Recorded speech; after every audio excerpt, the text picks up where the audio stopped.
भाग्य की बात। शादी विवाह में आदमी का क्या अख्तियार, जिससे ईश्वर ने या उनके नायबों ब्राह्मणों ने तय कर दी, उससे हो गई।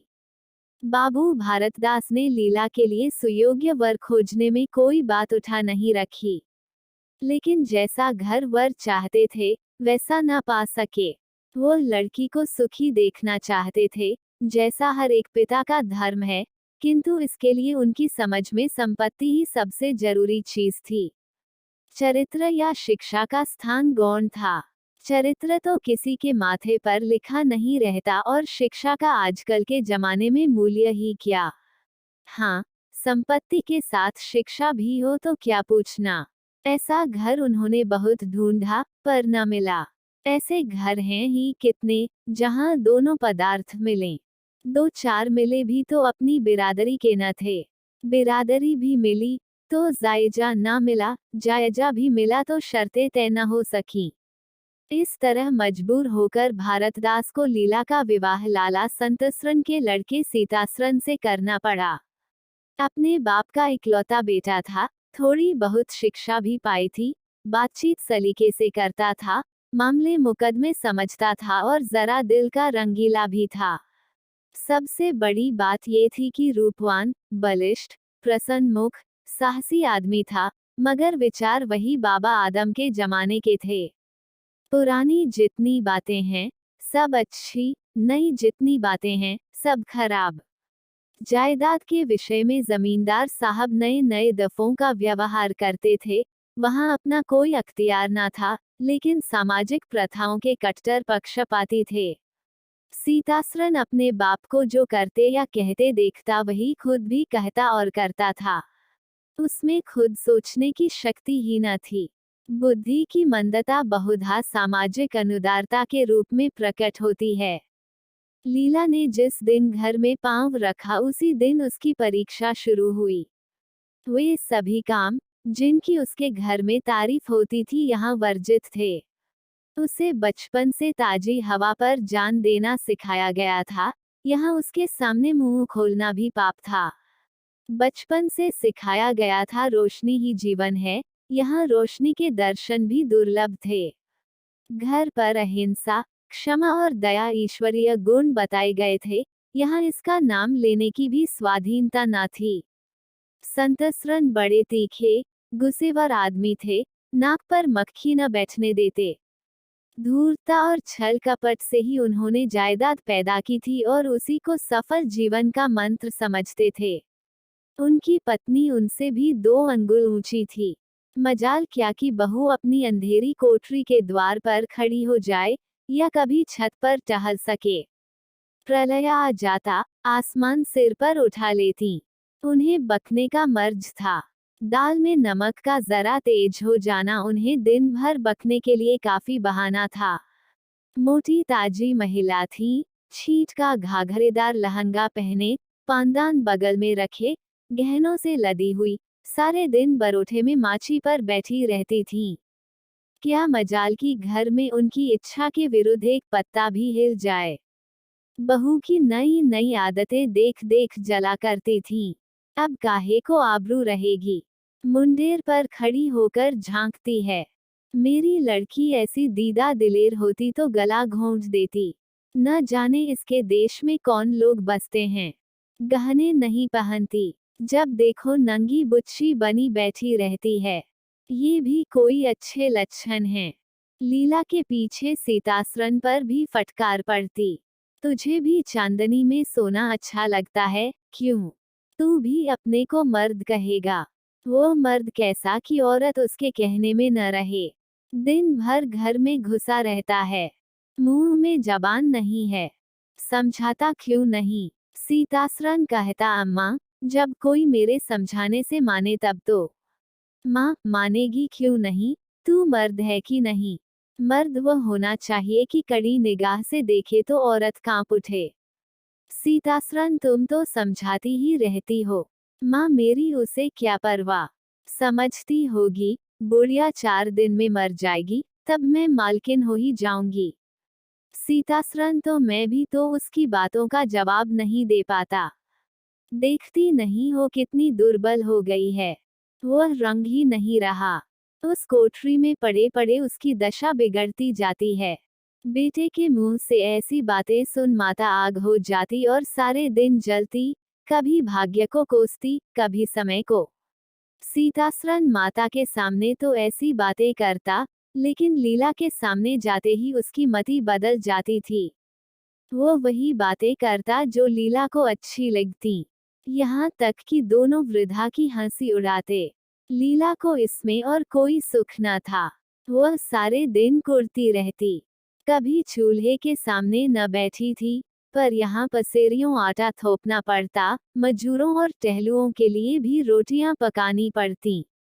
कभी कभी वह चूल्हे के सामने बैठी घंटों रोती। ये बात न थी कि यह लोग कोई महाराज रसोया न रख सकते हों, पर घर की पुरानी प्रथा यही थी कि बहू खाना पकाए और उस प्रथा को निभाना जरूरी था। सीतासरन को देखकर लीला का संतप्त हृदय एक क्षण के लिए शांत हो जाता था। गर्मी के दिन थे और संध्या का समय। बाहर हवा चलती, भीतर देह फूकती थी। लीला कोठरी में बैठी एक किताब देख रही थी कि सीतासरन ने आकर कहा, यहाँ तो बड़ी गर्मी है, बाहर बैठो। लीला, ये गर्मी उन तानों से अच्छी है जो अभी सुनने पड़ेंगे। सीतासरन, आज अगर बोली तो मैं भी बिगड़ जाऊंगा। लीला, तब तो मेरा घर में रहना भी मुश्किल हो जाएगा। सीतासरन, बला से अलग ही रहेंगे। लीला, मैं तो मर भी जाऊं तो भी अलग न रहूं। वो जो कुछ कहती सुनती हैं, अपनी समझ से मेरे भले ही के लिए कहती सुनती हैं। उन्हें मुझसे कुछ दुश्मनी थोड़ी ही है। हाँ, हमें उनकी बातें अच्छी न लगे, ये दूसरी बात है। उन्होंने खुद वह सब कष्ट झेले हैं जो वह मुझे झेलवाना चाहती हैं। उनके स्वास्थ्य पर उन कष्टों का जरा भी असर नहीं पड़ा। वो इस 65 वर्ष की उम्र में मुझसे कहीं स्वस्थ हैं। फिर उन्हें कैसे मालूम हो कि इन कष्टों से स्वास्थ्य बिगड़ सकता है। सीतासरन ने उसके मुरझाए हुए मुख की ओर करुण नेत्रों से देखकर कहा, तुम्हें इस घर में आकर बहुत दुख सहना पड़ा। ये घर तुम्हारे योग्य न था। तुमने पूर्व जन्म में जरूर कोई पाप किया होगा। लीला ने पति के हाथों से खेलते हुए कहा, यहाँ न आती तो तुम्हारा प्रेम कैसे पाती। 5 साल गुजर गए। लीला 2 बच्चों की माँ हो गई। एक लड़का था, दूसरी लड़की। लड़के का नाम जानकी सरन रखा गया और लड़की का नाम कामिनी। दोनों बच्चे घर को गुलजार किए रहते थे। लड़की दादा से हिली थी, लड़का दादी से। दोनों शोक और शरीर थे। गाली दे बैठना, मुंह चिढ़ा देना तो उनके लिए मामूली बात थी। दिन भर खाते और आए दिन बीमार पड़े रहते। लीला ने खुद सभी कष्ट सह लिए थे, पर बच्चों में बुरी आदतों का पड़ना उसे बहुत बुरा मालूम होता था, किंतु उसकी कौन सुनता था।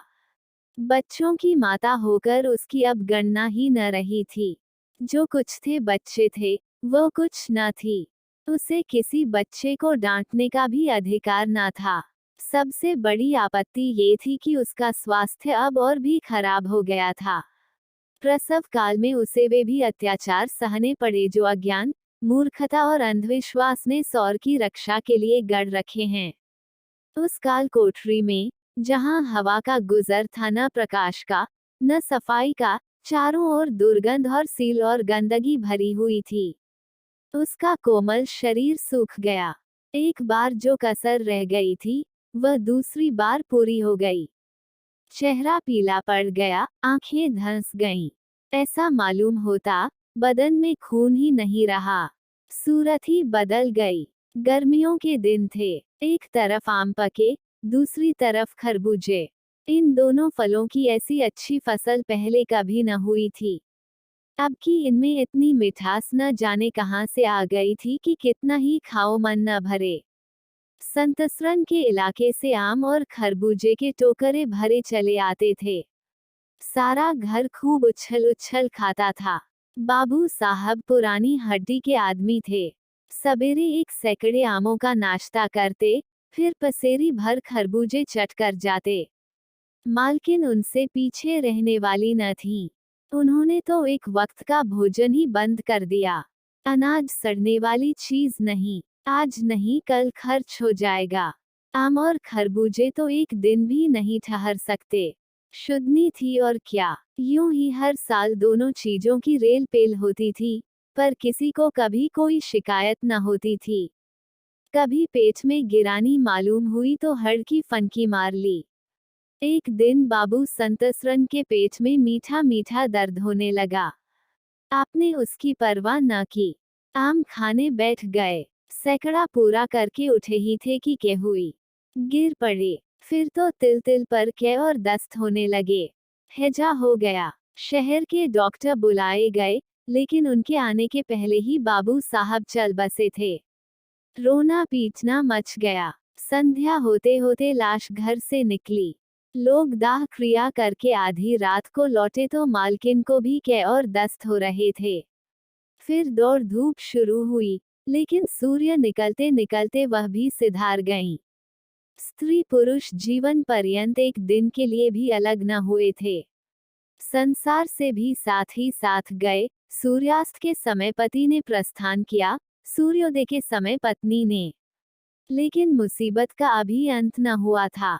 लीला तो संस्कार की तैयारियों में लगी थी, मकान की सफाई की तरफ किसी ने ध्यान न दिया। तीसरे दिन दोनों बच्चे दादा दादी के लिए रोते रोते बैठके में जा पहुंचे। वहां एक आले पर खरबूजा कटा हुआ पड़ा था, 2-3 कलमी आम भी रखे थे। इन पर मक्खियां भिनक रही थीं।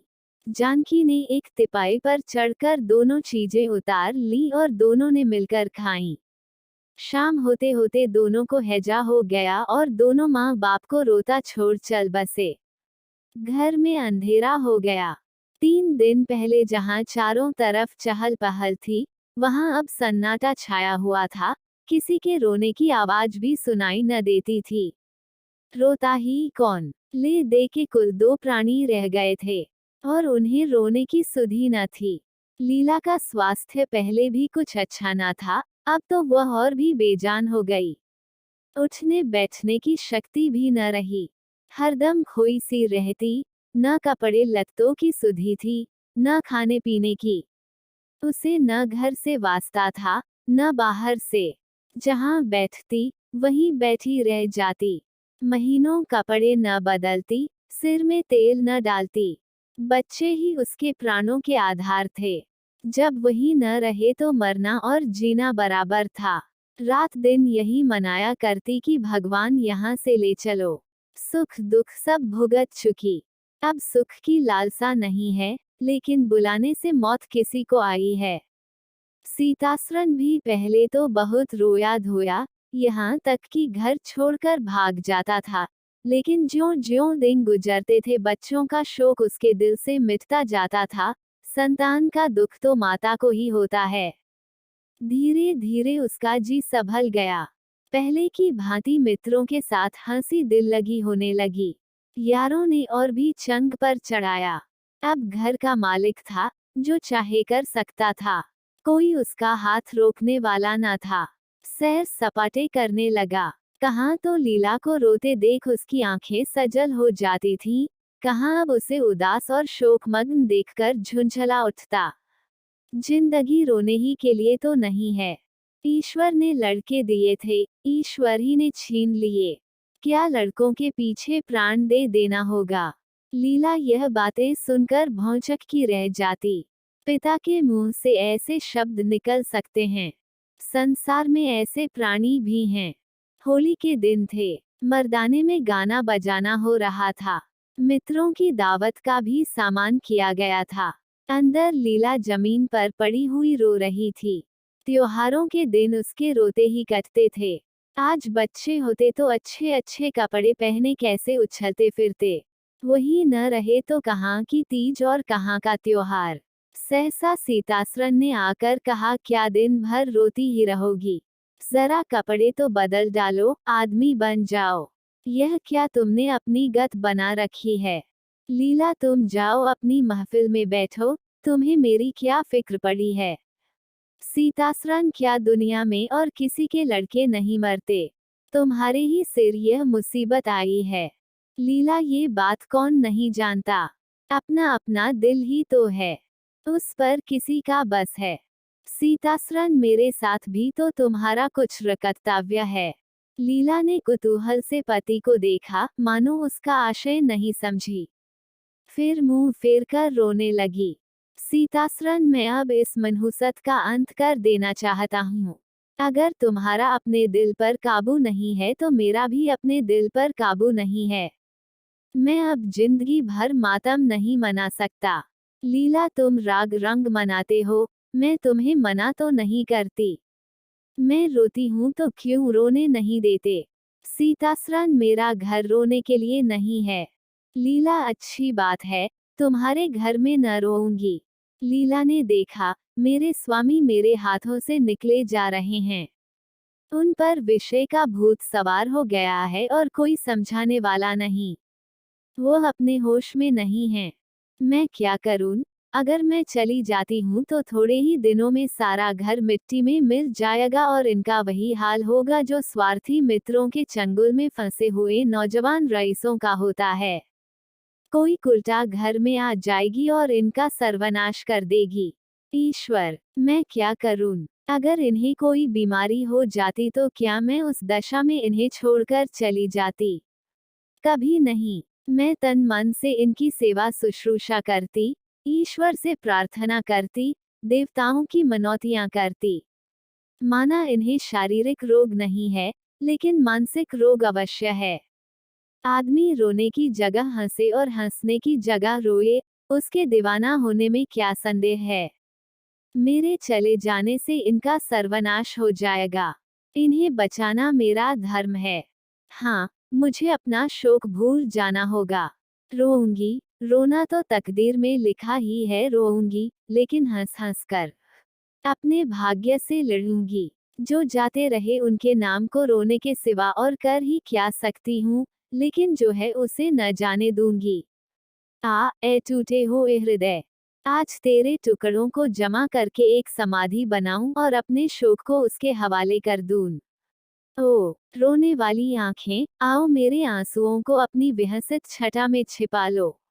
आओ मेरे आभूषणों, मैंने बहुत दिनों तक तुम्हारा अपमान किया, मेरा अपराध क्षमा करो। तुम मेरे भले दिनों के साथी हो, तुमने मेरे साथ बहुत विहार किए हैं, अब इस संकट में मेरा साथ दो, मगर दगा ना करना, मेरे भेदों को छिपाए रखना। लीला सारी रात बैठी अपने मन से यही बातें करती रही। उधर मर्दाने में धमा चौकड़ी मची हुई थी। सीतासरन नशे में चूर कभी गाता था, कभी तालियां बजाता था। उसके मित्र लोग भी उसी रंग में रंगे हुए थे। मालूम होता था इनके लिए भोग विलास के सिवा और कोई काम नहीं है। पिछले पहर को महफिल में सन्नाटा हो गया। हू हा की आवाजें बंद हो गईं। लीला ने सोचा, क्या लोग कहीं चले गए या सो गए? एकाएक सन्नाटा क्यों छा गया? जाकर दहलीज में खड़ी हो गई और बैठक में झांक कर देखा, सारी देह में एक ज्वाला सी दौड़ गई। मित्र लोग विदा हो गए थे। समाजियों का पता न था। केवल एक रमणी मसनद पर लेटी हुई थी और सीतासरन उसके सामने झुका हुआ उससे बहुत धीरे धीरे बातें कर रहा था। दोनों के चेहरों और आंखों से उनके मन के भाव साफ झलक रहे थे। एक की आंखों में अनुराग था, दूसरी की आंखों में कटाक्ष। एक भोला भाला हृदय एक मायाविनी रमणी के हाथों लुटा जाता था। लीला की संपत्ति को उसकी आंखों के सामने एक छलनी चुराए लिए जाती थी। लीला को ऐसा क्रोध आया कि इसी समय चलकर इस कुल्टा को आड़े हाथों लूं, ऐसा दुत्कारों की वह भी याद करे, खड़े खड़े निकाल दूं। वो पत्नी भाऊ जो बहुत दिनों से सो रहा था, जाग उठा और उसे विकल करने लगा। पर उसने जब्त किया। वेग से दौड़ती हुई तृष्णाएं अकस्मात न रोकी जा सकती थीं। वो उल्टे पांव भीतर लौट आई और मन को शांत करके सोचने लगी, वह रूप रंग में, हाव भाव में, नखे तिल्ले में उस दुष्टा की बराबरी नहीं कर सकती। बिल्कुल चांद का टुकड़ा है, अंग अंग में स्फूर्ति भरी हुई है, पोपो में मद झलक रहा है।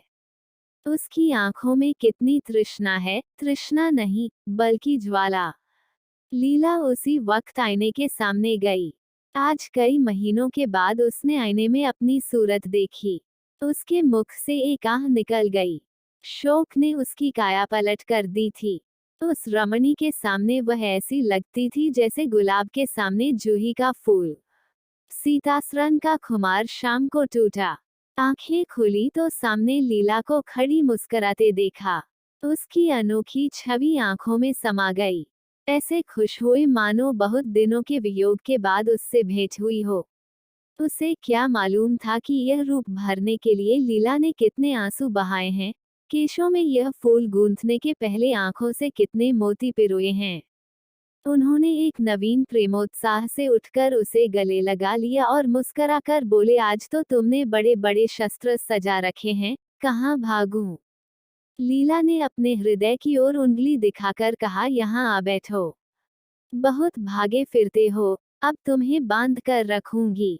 बाग की बहार का आनंद तो उठा चुके, अब इस अंधेरी कोठरी को भी देख लो। सीतासरन ने लज्जित होकर कहा, उसे अंधेरी कोठरी मत कहो लीला, वह प्रेम का मानसरोवर है। इतने में बाहर से किसी मित्र के आने की खबर आई। सीतासरन चलने लगे तो लीला ने उनका हाथ पकड़कर कहा, मैं न जाने दूंगी। सीतासरन अभी आता हूँ। लीला, मुझे डर लगता है कहीं तुम चले न जाओ। सीतासरन बाहर आए तो मित्र महाशय बोले, आज दिन भर सोते ही रहे क्या? बहुत खुश नजर आते हो। इस वक्त तो वहां चलने की ठहरी थी न, तुम्हारी राह देख रही हैं। सीतासरन चलने को तो तैयार हूँ, लेकिन लीला जाने नहीं देती। मित्र निरे गाँव दी ही रहे। आ गए फिर बीवी के पंजे में। फिर किस बिरते पर गरमाए थे। सीतासरन लीला ने घर से निकाल दिया था, तब आश्रय ढूंढता फिरता था। अब उसने द्वार खोल दिए और खड़ी बुली रही है, मित्र अजी, यहाँ वह आनंद कहाँ? घर को लाख सजाओ तो क्या बाग हो जाएगा? सीतासरन भाई, घर बाग नहीं हो सकता, पर स्वर्ग हो सकता है। मुझे इस वक्त अपनी क्षुद्रता पर जितनी लज्जा आ रही है, वह मैं ही जानता हूँ। जिस संतान शोक में उसने अपने शरीर को घुला डाला और अपने रूप लावण्य को मिटा दिया, उसी शोक को केवल मेरा एक इशारा पाकर उसने भुला दिया। ऐसा भुला दिया मानो कभी शोक हुआ ही नहीं। मैं जानता हूँ कि वह बड़े से बड़े कष्ट सह सकती है। मेरी रक्षा उसके लिए आवश्यक है। जब अपनी उदासीनता के कारण उसने मेरी दशा बिगड़ती देखी तो अपना सारा शोक भूल गई। आज मैंने उसे अपने आभूषण पहनकर मुस्कुराते हुए देखा तो मेरी आत्मा पुलकित हो उठी। मुझे ऐसा मालूम हो रहा है कि वह स्वर्ग की देवी है और केवल मुझ जैसे दुर्बल प्राणी की रक्षा करने के लिए भेजी गई है। मैंने उसे जो कठोर शब्द कहे, वे अगर अपनी सारी संपत्ति बेचकर भी मिल सकते, तो लौटा लेता। लीला वास्तव में स्वर्ग की देवी है।